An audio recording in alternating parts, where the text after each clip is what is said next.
Before the sun rose, Jack was already up, looking over his farm. He knew his discovery would change everything. While the elite laughed at him, he studied in silence. Now, international investors were betting on his secret. What is Jack hiding? And how could this bring down the powerful Alexander Bennett? The sun hadn't yet risen when Jack was already on his feet, observing his farm from the porch. His tired eyes scanned every inch of the land that had belonged to his family for generations. The dirt stains on his worn boots and calloused hands told the story of a life dedicated to hard work, but there was a different gleam in his eyes that morning, the gleam of someone who held a secret capable of changing everything. In town, the lights of Alexander Bennett's mansion were still on, probably after another of his famous parties for the local elite. Jack could imagine the laughter and malicious comments his name provoked at those events. That hick? He can barely sign his own name, was what they said, between champagne glasses and smug smiles. What they didn't know was that while they mocked, Jack spent his nights poring over books and studies. Years of silent observation of his land had revealed something extraordinary, a secret he guarded like treasure. His fingers caressed the sealed envelope on the porch table. Inside were analyses confirming his discovery. "Dad, Richard from town called. He said the documents are ready," announced Emily, his 25-year-old daughter and newly graduated lawyer, bringing a steaming cup of coffee. She was the one handling the legal side of his new ventures, though few knew this. "Great, sweetheart. It's time we take the next step," Jack replied, sipping his coffee while watching the sunrise. Emily was his confidant, the only one who knew the full extent of his plans.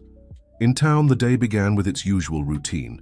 The imposing Bennett Enterprises building dominated downtown, its mirrored windows reflecting the rising sun as a constant reminder of Alexander's power over the region. On the 20th floor, Alexander himself contemplated the city he considered his personal kingdom. Mr. Bennett, that farmer, Jack, he was at the bank yesterday, his assistant informed, entering the room with a folder of documents. "It seems he's moving considerable amounts." Alexander laughed, adjusting his Italian silk tie. "Probably sold some cows. That piece of land of his is useless anyway." But there was a hint of irritation in his voice. In recent months, Jack's name had started appearing frequently in business conversations that shouldn't involve a simple farmer. What Alexander didn't know was that at that very moment, Jack was participating in a video conference with international investors. In his makeshift office in the renovated barn, he presented data and projections that made the businessman's eyes sparkle with interest. "Your studies are impressive, Mr. Thompson," commented one of the investors in fluent English, while Emily discreetly translated for her father. "And the potential for sustainable exploitation is exactly what we were looking for." Jack thanked them with the characteristic humility of countrymen, but his eyes revealed the shrewdness of a strategist. Every move of his was calculated, each decision part of a larger plan that had been woven for years. In the afternoon, during the weekly meeting of the town's business club, Alexander and his associates sipped their expensive drinks, commenting on the latest local happenings. "Did you see that the hick's been hanging around the bank?" one of them provoked, causing widespread laughter. "Must be needing a loan to save that piece of unproductive land." Alexander smiled, but something bothered him. Years ago, he had discovered indications that Jack's lands might have some strategic value. His attempts to buy it, however, were always politely refused. "This land is my life," the farmer would say with a simplicity that Alexander interpreted as stubbornness. What no one realized was that under Jack's apparent simplicity, a sharp mind and deep knowledge about his land were hidden. While the elite laughed, he silently built the foundations of something revolutionary. At night, in his modest but comfortable home, Jack reviewed contracts with Emily. The stack of documents on the table contained confidentiality agreements, partnership proposals, and most importantly, the analyses confirming his discovery, a rare and valuable natural resource with the potential to revolutionize the sustainable energy market. "Dad, are you sure?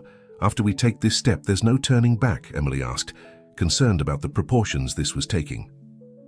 Jack smiled, that calm smile of someone who knows well the ground he's treading. Honey, for years they've laughed at us, thinking a simple man couldn't have a vision for the future. It's time to show that wisdom isn't measured by the size of one's bank account. Meanwhile, at the Bennett mansion, Alexander received a disturbing call. His contact at the International Bank revealed unusual movements involving the region. Big investors had their eye on something, but no one knew exactly what. "Find out what's going on," Alexander ordered, irritated by the feeling that something important was escaping his control. His eyes turned towards the direction of Jack's farm, visible in the distance from his penthouse window. What Alexander didn't imagine was that his own secretary, Helen, was observing everything with special attention. While organizing her boss's schedule, she made private notes on her cell phone, passing information to an unknown number. Jack, on his porch, contemplated the city lights in the distance. The board was set, the pieces in position. Years of silent planning were about to bear fruit. In his hands, a newly arrived document confirmed the initial deposit from international investors, the first piece of a domino that, when it began to fall, would forever change the balance of power in the region.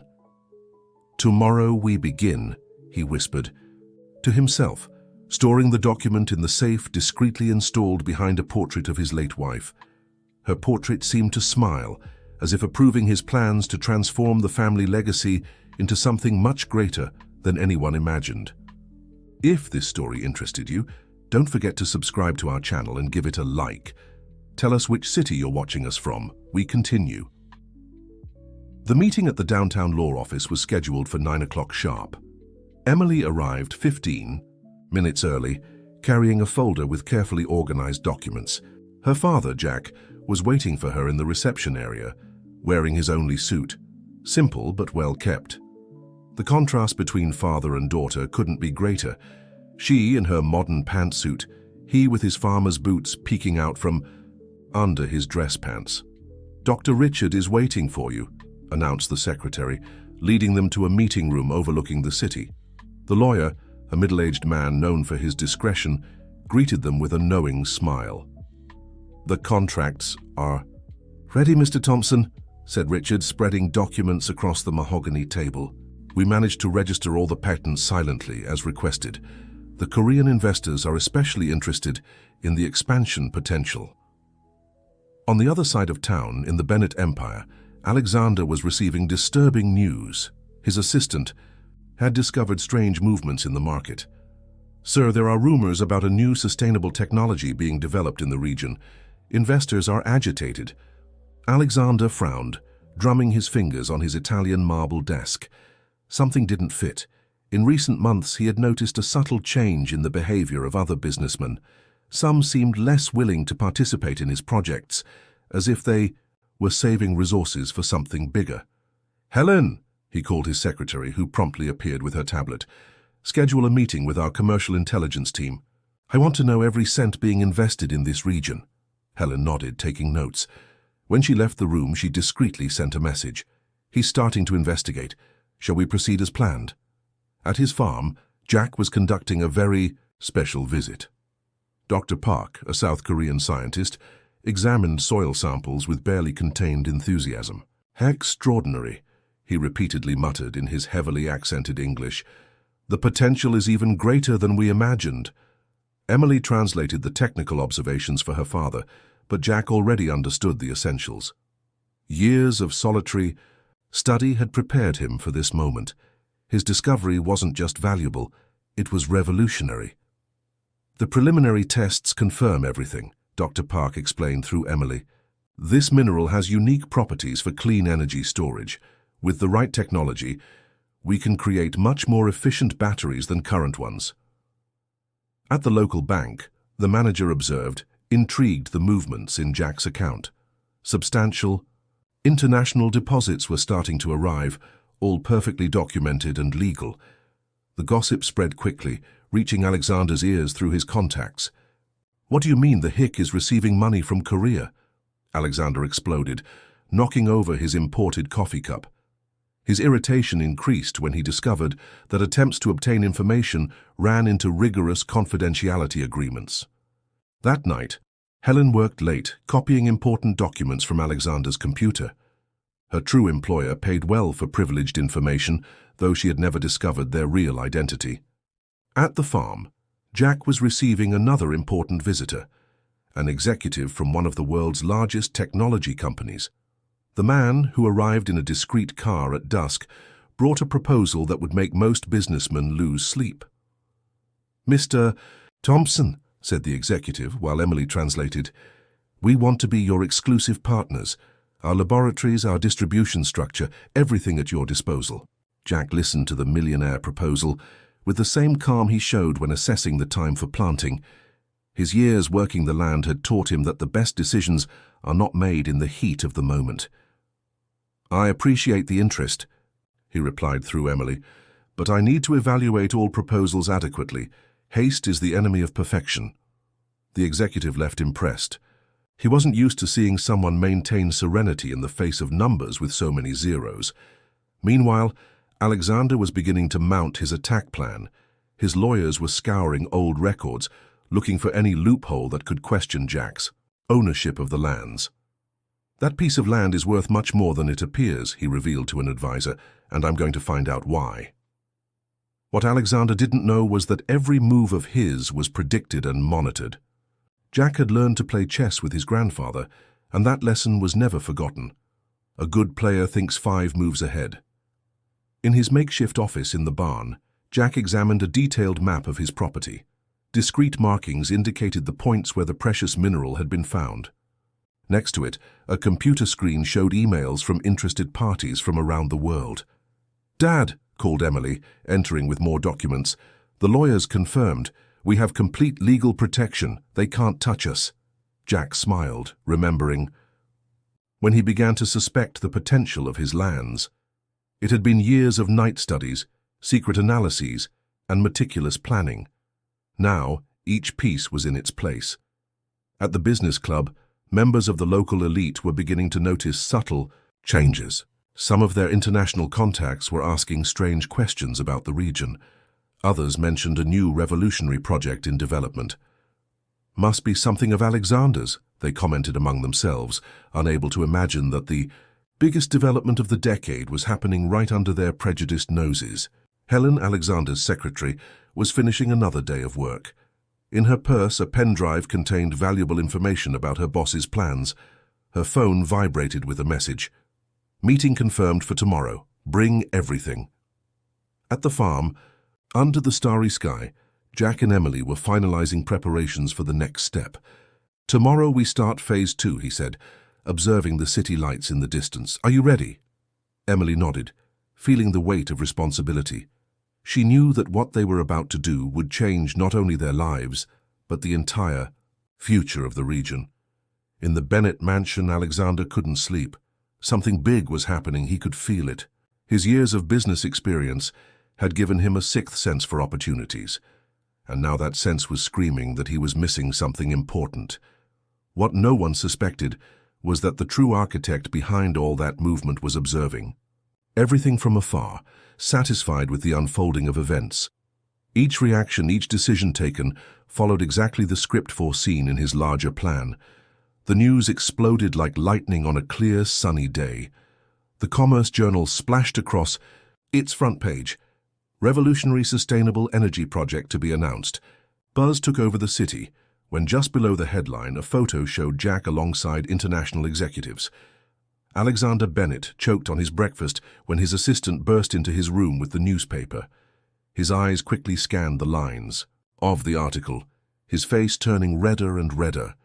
How did that hick manage it?" he vociferated, crumpling the newspaper. "I want all documents related to that farm, everything. Old records, land disputes, anything we can use." At the farm, Jack was receiving a team of Japanese engineers. Sophisticated machines were already starting to arrive, all carefully camouflaged in seemingly ordinary containers.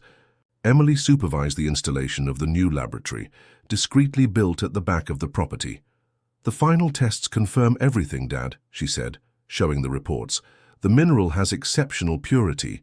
The investors are euphoric." Jack nodded, but his expression was serious. Years of working the land had taught him that the strongest storms come preceded by a deceptive calm.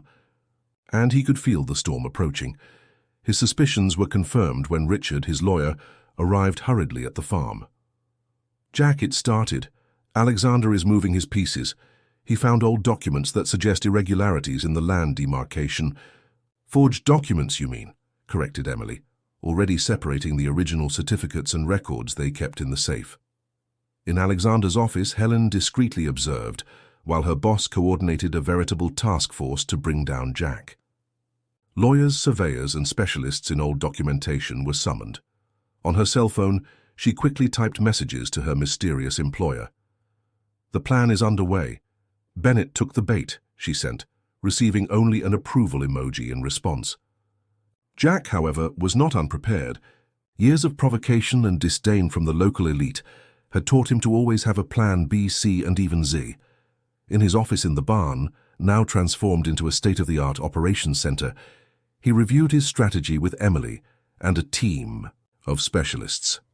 "Gentlemen," he said, his calm voice contrasting with the tension in the environment, "every attack we plan to suffer already has its respective defense prepared.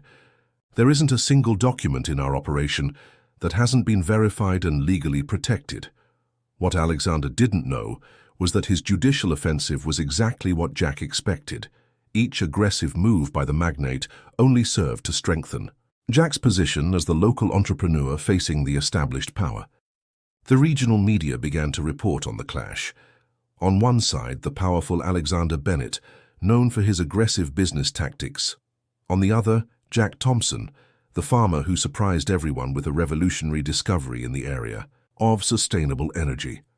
In the city, people were beginning to take sides. Many identified with Jack, seeing in him the personification of the dream of success through honest work. Others, especially those who depended on Bennett's businesses, remained cautiously neutral. During a tense meeting at the local bank, Jack presented his trump card. Documents proving international investments in the millions of dollars, all duly registered and protected by bulletproof contracts. "As you can see, gentlemen," he explained, his simplicity contrasting with the sophistication of the agreements presented, "our project is not just an idea. It's a reality with heavyweight partners." The next day, Alexander received an even harder blow. His main ally on the city's business council announced that he was withdrawing from his projects to invest in Jack's venture. "Have you gone mad?" Alexander shouted on the phone. "That hick is going to crash and burn and you're going with him." "I'm sorry, Alexander," replied the businessman, "but I've seen the feasibility studies. What they have in hand is revolutionary. I can't stay out of it." Helen, who heard everything from her desk, smiled discreetly while typing another report for her hidden employer.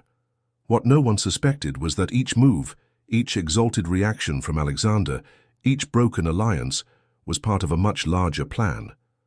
At the farm, the transformation was visible. Cutting-edge equipment was being installed. International scientists came and went, and an atmosphere of technological revolution hung in the air. Jack, however, maintained his simple habits, waking up before the sun to personally inspect every aspect of his property. It was during one of these morning inspections that he noticed something strange. One of his oldest employees, Peter, seemed nervous, avoiding his gaze. Jack had learned to trust his instincts, and something told him something was wrong.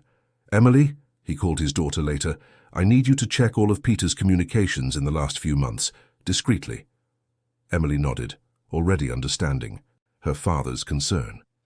In a few hours, their suspicions were confirmed. Peter had made several calls to a number associated with Bennett Enterprises.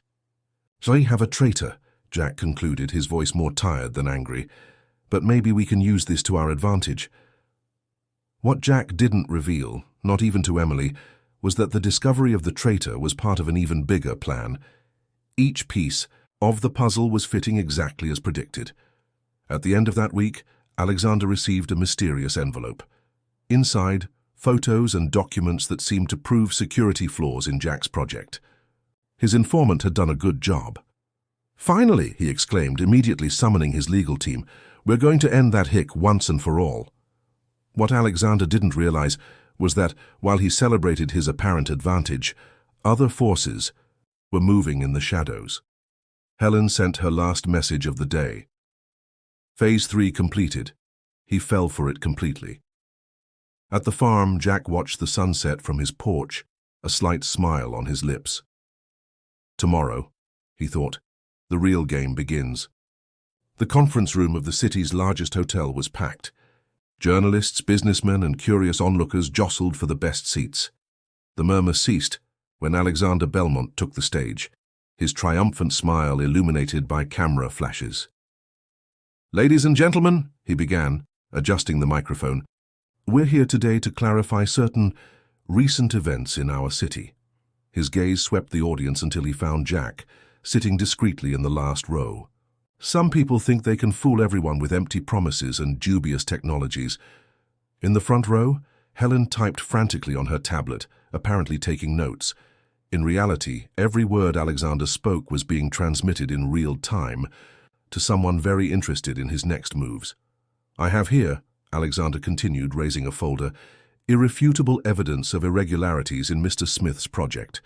Documents that prove his supposed revolutionary discovery is nothing more than a well-orchestrated fraud." A murmur ran through the audience. Jack remained impassive, only a slight smile on his lips. Emily, beside him, discreetly pressed a device in her pocket. "Moreover," Alexander continued, his voice laden with satisfaction, "we've discovered that the very ownership of the land is questionable.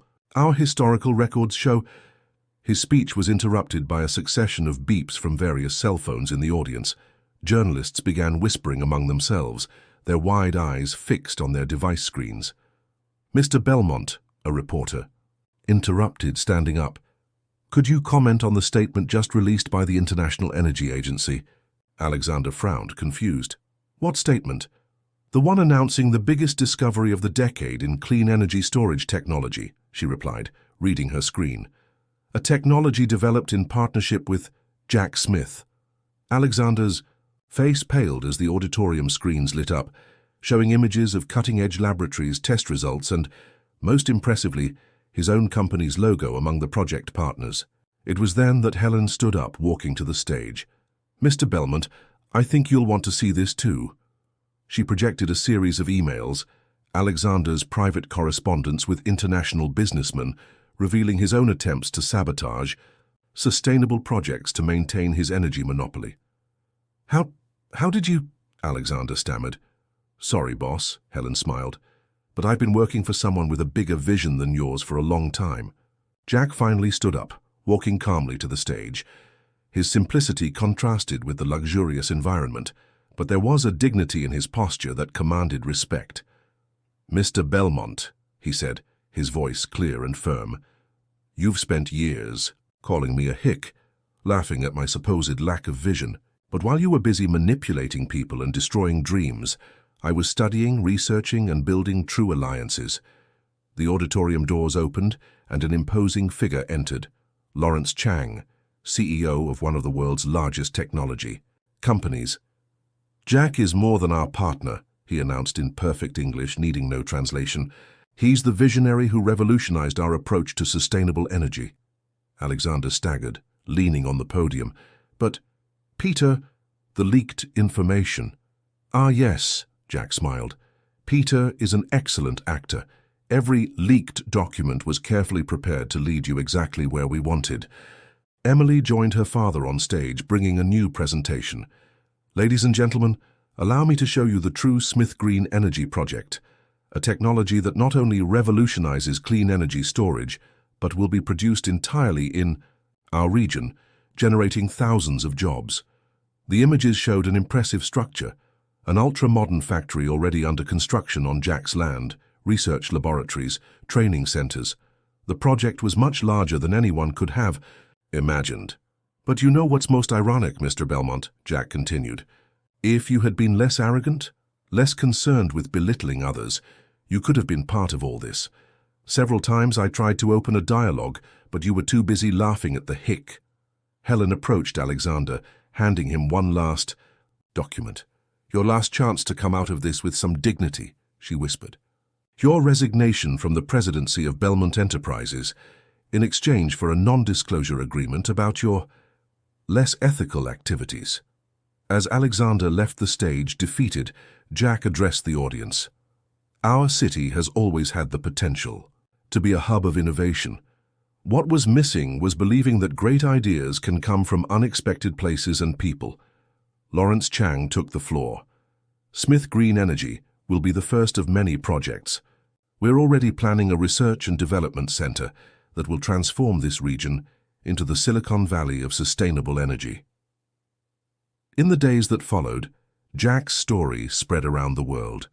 The farmer who revolutionized the energy sector, the visionary everyone underestimated, the man who proved that humility and intelligence can go hand in hand. Alexander Belmont left the city quietly, his reputation in ruins.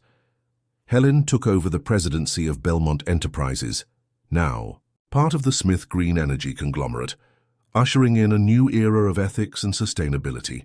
Jack continued to live on his farm, now transformed into a research and development complex. Every morning before sunrise, he still walked his lands, observing the sunrise that now powered his revolutionary solar panels. "Dad," Emily asked one morning, "was it worth waiting so long?" Jack smiled, observing the modern buildings that now shared space with his old coffee trees. "Daughter, on the land we learn that everything has its time. What's important isn't how long it takes, but how strong our roots are."